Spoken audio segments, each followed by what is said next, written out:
loudmouth again. I want to tell you all a story about the youth of Woonsocket and the treatment by the police of this city. In the summer of 1999, I was 16 years old. A bunch of my friends, skateboarding was really, really picking up at the time. We would skate all over the city. You know, normally the police would roust us from any particular location, tap the siren, and we'd bolt off. But one day, we were down here, right in the social district. There's about 6 of us. By the time this was over, there were 8 police cruisers on us. How many cruisers are on the street in the city at any one given time? Right? 8 cruisers for a group of 6 kids, skateboarding, all between the ages of 15 and 17. Okay? When they rounded us up, they took us back to this building.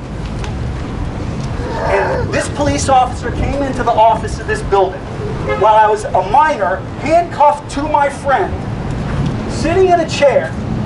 And he came up and he grabbed me by the throat and he pushed me right up against the wall. He got right in my face.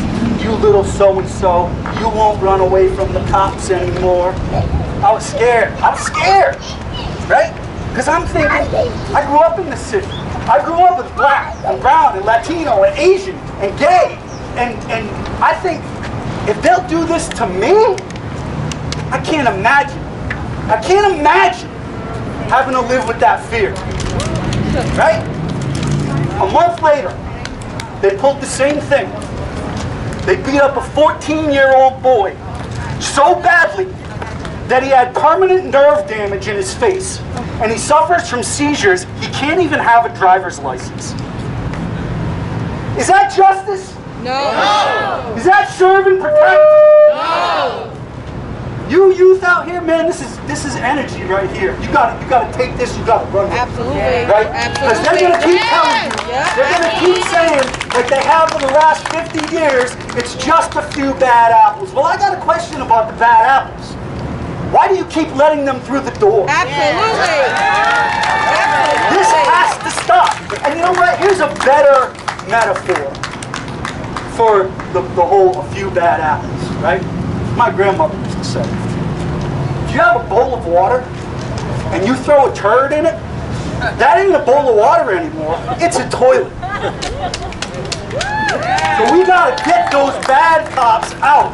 And furthermore, make sure they never get back in.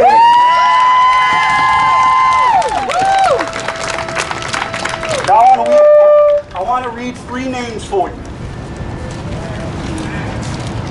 All 3 of these men died in the custody of the Woonsocket Police Department.